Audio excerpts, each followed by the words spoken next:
Hey everybody and welcome to the 5 Bytes Podcast. I'm your host, Rory Monahan. The podcast, as always, is brought to you by my sponsors. ControlUp, end-to-end digital experience management for the work-from-anywhere era. ControlUp, happy users, happy IT. And also brought to you by PolicyPak Software, now part of Networks, where you use group policy or MDM to remove admin rights, manage and lock down applications, Java, browsers, and mitigate ransomware, plus more. And of course, also brought to you by the excellent Liquidware, the innovator in adaptive workspace management solutions. If you enjoy the show each week, you have these awesome sponsors to thank. And now for some news. Another month, another Patch Tuesday. I published last week's episode of the podcast early on Tuesday morning Arizona time, just as Patch Tuesday was commencing, so there's been over a week of these patches baking in the proverbial enterprise IT oven. ZDNet reports that this patch cycle brings over 100 security fixes that resolve critical issues, including 2 0 days. Products impacted by April's security update includes the Windows operating system, Office, Dynamics, Edge, Hyper-V, File Server, Skype for Business, and Windows SMB, to name a few. The 2 0-day vulnerabilities resolved in this update include CVE-2022-26904, which impacts the Windows User Profile Service and is described as an EOP vulnerability, which is a privilege escalation vulnerability, or escalation of privileges. And the bug has been issued with a severity score of 7 out of 10, with its attack complexity considered high, as successful exploitation of this vulnerability requires an attacker to win a race condition, according to Microsoft. The other 0-day is CVE-2022-24521, and this is another escalation of privilege issue that's found in the Windows Common Log File System driver. This one gets a 7.8 out of 10 on severity, and Microsoft says the attack complexity is low, and the company has detected active exploitation of this actual vulnerability. So this is one you definitely need to patch as soon as possible. There are also some high severity security issues impacting RPC, or Remote Procedure Call Runtime, and the Windows Network File System. And both of those can be exploited to trigger remote code execution and get a severity of 9.8 out of 10. So definitely need to be patched as soon as possible. Also of note this month, KB5012592, an update for Windows 11, makes it possible to display up to 3 high-priority toast notifications simultaneously, as well as fixing issues with OneDrive. The update also introduces a simpler way to change the default web browser in Windows 11, which they made it into a pain in the butt, and although it is a change that has been met with disdain from the likes of Mozilla and Vivaldi, if you've tried it already yourself before, even on Windows 10, I think the way you need to change default programs sucks in Windows now. I wish they'd find a better way to do it. Vulnerabilities that I already reported on last week that were very high severity flaws in VMware Workspace ONE Access and VMware Identity Manager, which I had reported could be exploited to launch remote code execution attacks. Well, that was last week. Now you need to crank that warning up, because there are already active exploits of this in the wild, and in some cases, attackers are getting into the systems, fixing the bug themselves, then just maintaining their own access to give victims a false sense of security. This is a strategy that has been used several times in the past by cyber gangs with other vulnerabilities, so it's not new. But if you're not cognizant of the fact that they're doing this in some cases of this attack, and you go to check to see if you're vulnerable, you might assume, oh, well, I'm not vulnerable because I checked and it seems like everything's fine. Well, think again, because you may not actually all be fine. BleepingComputer.com reports, due to its active exploitation, if you haven't applied the VMware security updates or mitigations yet, it is extremely urgent that you do so as soon as possible. For users of VMware products, it is worth noting that the vendor's advisory lists several high severity flaws apart from these mentioned RCEs, as I mentioned on last week's episode, that also affects other products too. So make sure that you're patching with the latest versions of all VMware products. I didn't see any community or vendor provided scanner tool for this vulnerability yet, like to check to see, if you have already been attacked and you just don't realize it yet because they haven't launched a ransomware attack or anything yet. I haven't seen a scanner specific to these vulnerabilities yet, so maybe that will come in the future. Also, security related, security firm ESET also disclosed two vulnerabilities, CVE-2021-3971 and 3972, which affect UEFI firmware drivers in some Lenovo machines, and they're extremely worrying because of the potential implications of exploitation. The good news here, I guess, is that ESET are the ones who are highlighting this, not some cyber gang. And new drivers have already been issued by Lenovo. So if you're a Lenovo customer, good idea to reach out, go to their advisory and make sure that you're not impacted by this. Betanews.com, who reported on the vulnerability for Lenovo devices, lists IdeaPad 3 to also more advanced machines like Legion 5 Pro, 16ACH6H, or the Yoga Slim 9-14ITL05. But that might change by the time you hear this. There may be more affected devices listed. So always check out the vendor's advisory. In what can be the first line breached for many in an attack, Cisco have issued a critical security advisory for its wireless LAN controller used in various Cisco products to manage wireless networks, as it could allow an unauthenticated remote attacker to bypass authentication controls and log into the device via the management interface. The successful exploit is said to potentially allow the attacker to bypass authentication and just log into the device as an administrator with admin privileges. The register reports that Cisco WLC software release 8.10.151.0 or release 8.10.162.0, combined with having the MAC filter radius compatibility mode set to other on their 3504 wireless controller, 5520 wireless controller, 8540 wireless controller, Mobility Express, and Virtual Wireless Controller will be what warrants taking action. There is a command you can use to check if your appliance is affected. Obviously, best to patch for a fix, but if you're unable to patch, mitigate with commands that are provided in this article by the register, and I'll share a link to that with this episode, which is episode 226, and you'll find that on 5bytespodcast.com under reference links for this episode. There's also a new zero-click iPhone exploit being used to install NSO group software that I believe made the news several years ago as being very invasive spyware developed by an Israeli intelligence company. Well, this new zero-click exploit affects versions before 13.2 of iOS, so an older version of iOS. Among the victims of these attacks, according to Citizen Lab, is the Catalan members of the European Parliament, or MEPs, every Catalan president since 2010, as well as Catalan legislators, jurists, journalists, and members of civil society organizations and their families. So interesting that it seems to target the Catalans, possibly because of the protests and potential vote to secede a few years ago. But it is reported that Apple's forensics teams are working with a Catalan academic research lab to gather evidence of what is being called the homage flaw that was being exploited.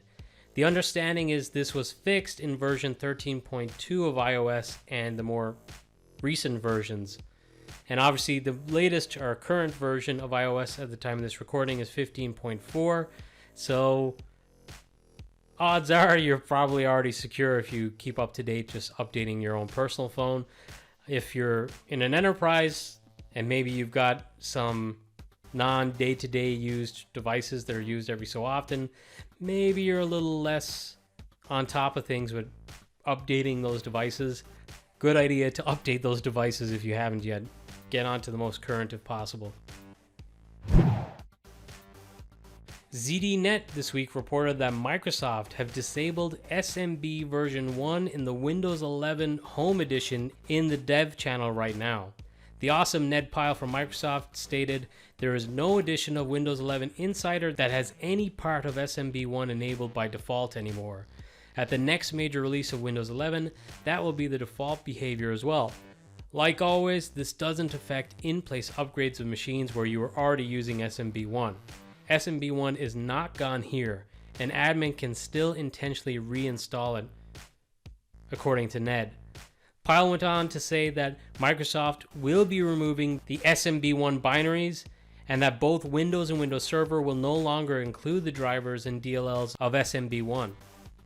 Microsoft will provide an out-of-band, unsupported install package for users that still need to connect to old factory machinery, medical gear, consumer NAS, and other equipment that still requires SMB1, however. I mean, I think it would be great just to completely kill it. Understandable, though, there's still a reliance on some of that older stuff. Like, I think the Sonos speakers were still using SMB1 even just a couple of years ago. I'm not sure if they still are. But woohoo! Kill it! We should have all been actively working on getting rid of things that depended on SMB1 after WannaCry, in my opinion, so this is a positive development. There have been a couple of new developments announced for Intune, including Intune now exports Windows device diagnostic data in an updated format, and it said with the updated format, the logs collected are named to match the data collected, and when multiple files are collected, a folder is created.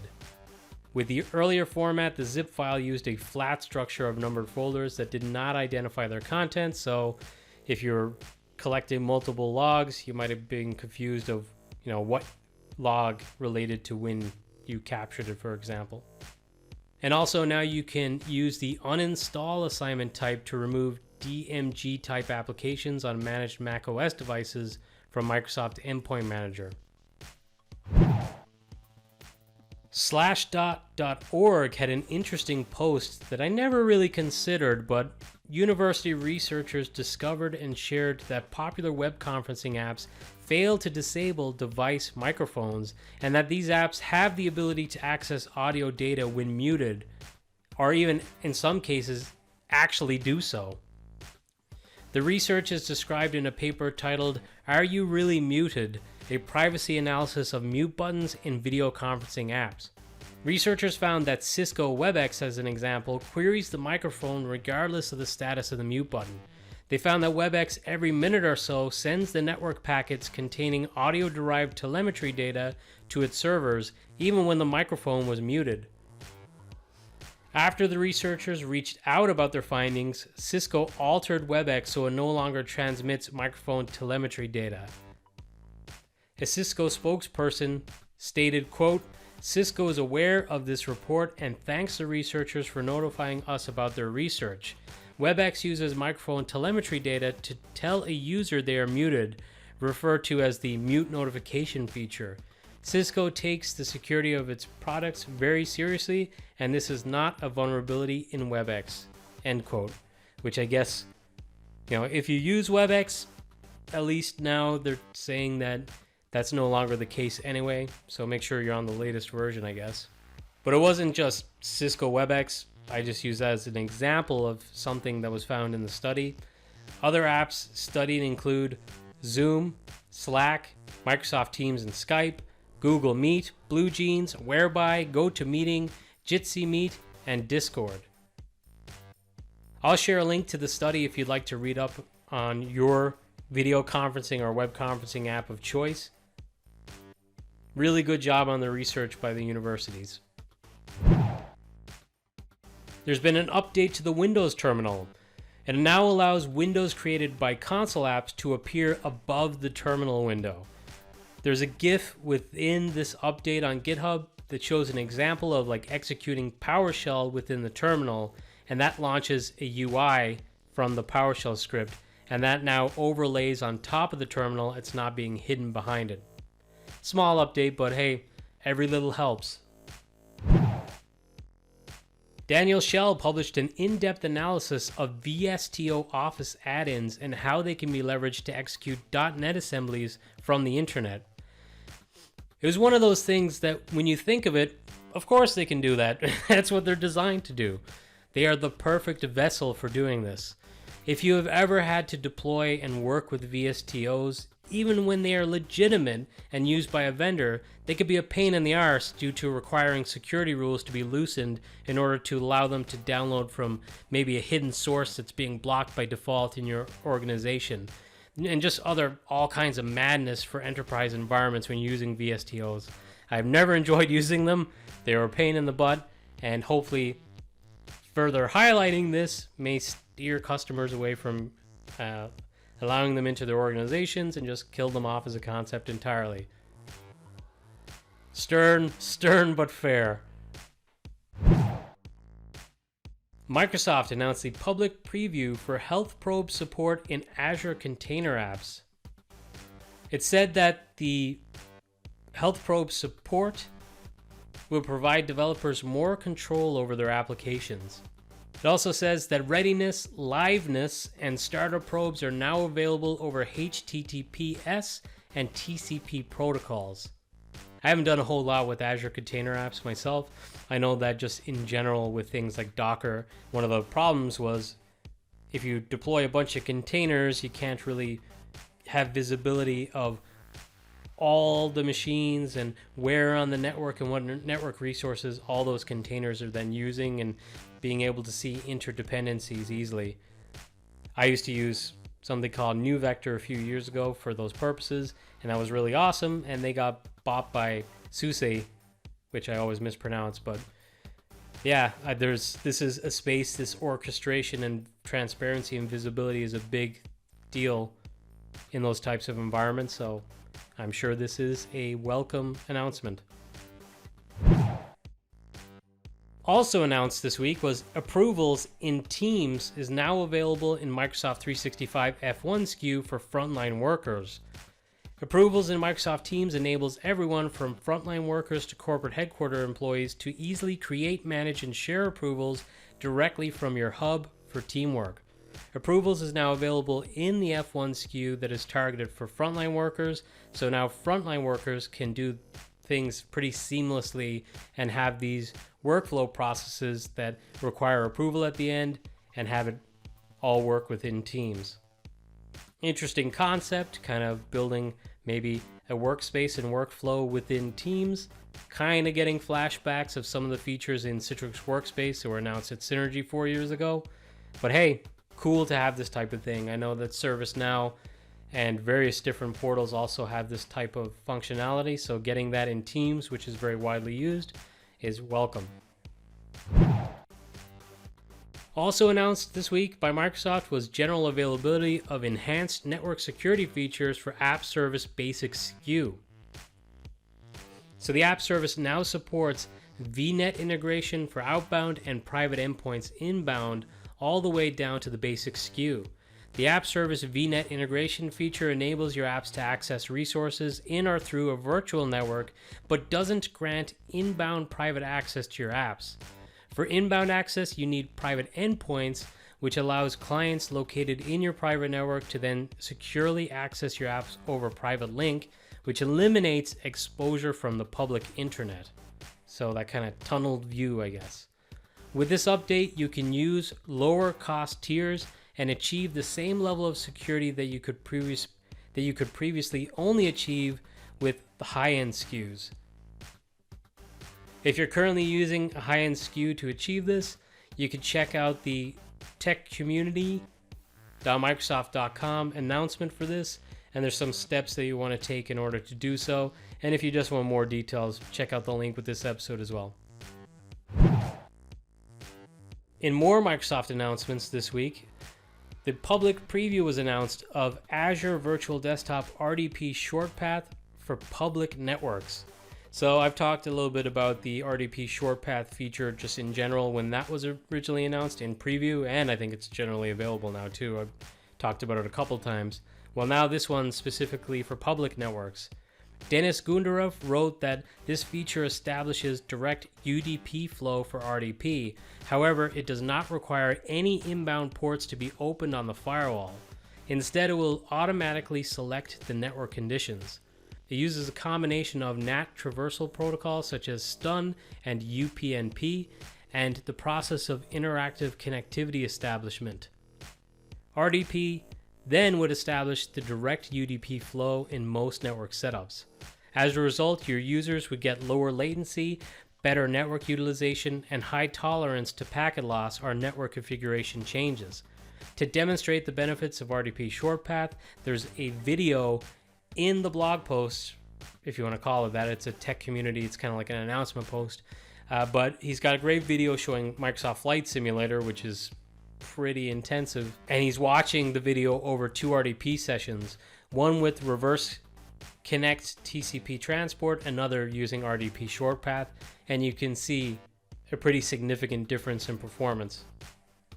He goes on to say that RDP Shortpath for public networks performs dynamic analysis over your network, and it works in many cases, but some configurations are not compatible. For sure, you must have the UDP traffic flowing on your network, but even if UDP is allowed on the network, RDP Shortpath may fail if you use double NAT setups. This includes a carrier-grade NAT used by some cellular operators. It may also fail because some firewalls specifically block NAT traversal protocols are configured to prevent port reuse, which I actually had something like that with an ISP that I used in the past, but there was an option to change the configuration. If you want to get started, you can find information about RDP Shortpath configuration in the AVD documentation. This episode's running a little long, so just a couple more quick hit stories for this week. Citrix Virtual Apps and Desktops version 2203 is now the newest LTSR, which is the long-term service release. I believe that's what it stands for. So if you're in that category that likes to be on the LTSR, you don't like taking on every current release, and you'd rather work with implementing the cumulative updates that are released, this is going to be the new LTSR for you. It brings improved HDX performance, Linux VDA enhancements, cloud provisioning, and more.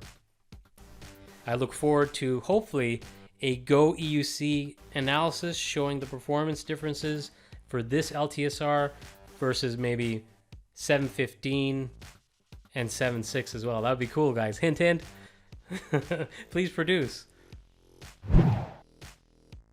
Finally, Okta released a final forensics report that was compiled by a globally recognized cybersecurity firm related to their breach. That was a big story over the last month. It concluded that the threat actor actively controlled a single workstation used by a CITL support engineer with access to Okta resources, which obviously I reported on the podcast already. The control lasted for 25 consecutive minutes on January 21st, 2022. So that's a new detail, only 25 minutes. During that limited window of time, the threat actor accessed 2 active customer tenants within the super user application, and both have been notified separately, and the person viewed limited additional information in certain other applications like Slack and Jira that cannot be used to perform actions in Okta customer tenants. The threat actor was unable to successfully perform any configuration changes, MFA or password resets, or customer support impersonation events. The threat actor was also unable to authenticate directly to any Okta accounts. So I think if they had the benefit of being able to report this shortly after the announcement of the breach, when it went viral on Twitter, I think this would have been a much greater reassurance than what they essentially did, which was kind of fumbling.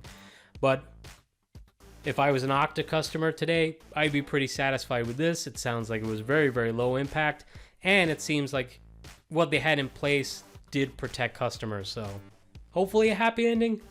Hopefully that's the end of this. I guess we'll see. And now, a weekly webinar. I saw this week on Twitter that a Windows 365 Accelerator event is going to be taking place. Christian Brinkhoff had shared it, and it looks like Christian is going to be one of the speakers at the event, along with Scott Manchester and Jeremy Chapman, both of Microsoft. If you'd like to attend the event, you can register. It's taking place at 8 a.m. Pacific time on April 28th, which I think is 4 p.m. BST or IST and 5 p.m. Central European. So if you want to hear all about Windows 365, which is a pretty exciting offering from Microsoft, be sure to attend that event. And now this episode's scripts, tricks, and tips. Speaking of Windows 365, just a tip to anyone using the product, you are able to submit any feedback and feature requests for the product by going to aka.ms/W365feedback. Christopher Peacock on Twitter shared this week, unless you have specific scenarios that explicitly require these EXEs, these binaries on Windows, Microsoft recommends that you block a list of applications or binaries. And he shared that list. It's actually official Microsoft documentation, best practices. Although I saw some on there that have been on there for years, and I believe the vulnerability that had existed has been remedied, but maybe just in general, they're saying, hey, if you don't need these, just block them, even if there's no active threat right now. So I thought it was interesting. It caught my eye, and I was like, oh, I've already seen this. Actually, Patrick Coble had shared it at an event I was at like 3 or 4 years ago. And I used it religiously within WEM and within App Locker and Policy Pack. But what caught my attention this time was because some of the EXEs that were no longer vulnerable still existed on that list, which I found interesting. Definitely worth checking out, and if you're not blocking these types of binaries today, it's worth considering. There's many different ways to do it. My show sponsor, as an example, Policy Pack is a great way. That's Policy Pack Least Privilege Manager. And also Policy Pack Secure Run is really awesome if you want to keep it there and ensure the baddies can't run it, but approved people can.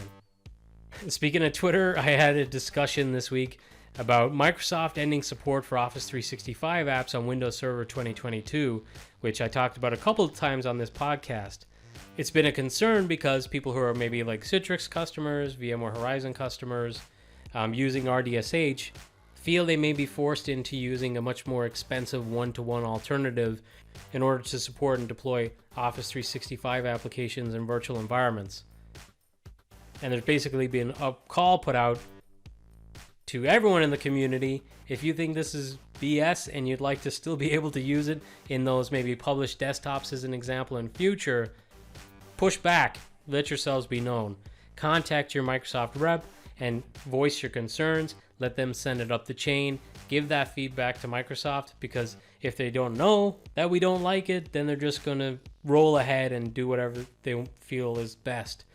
And hey, by all means, I think them dropping support for this fits in with their own plans with Windows 365 and Azure Virtual Desktop. So I think even if we complain, they're probably not going to listen anyways.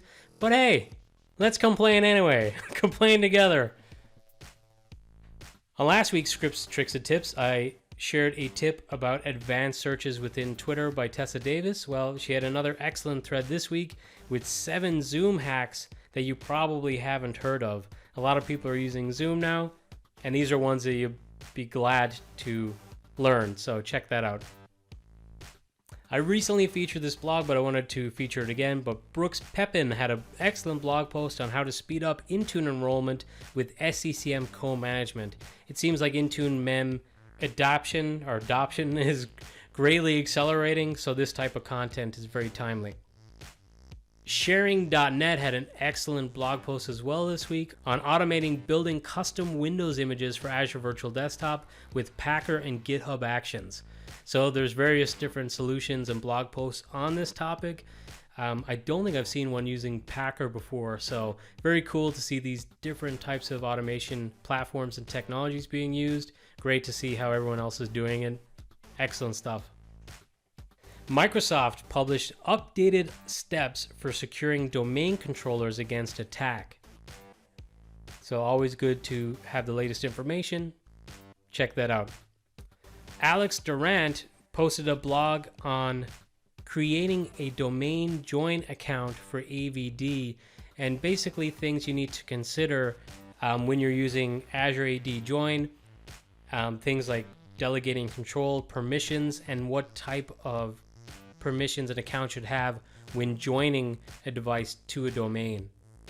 So very insightful stuff, and again, also very topical, considering Azure AD Join only recently became generally available in Azure Virtual Desktop. I say recently, I think it's been months, but that's how my brain works with time these days. Finally, David Santiago and Remy Kirut posted a blog on Azure Private Endpoints implementations at scale. This is another one. I haven't been working in day-to-day IT for over a year, so being able to see how an organization is implementing Azure services like this at scale is very interesting to me, and it might be to you too. Well, that's it for another episode of the podcast. Thank you all so much for listening.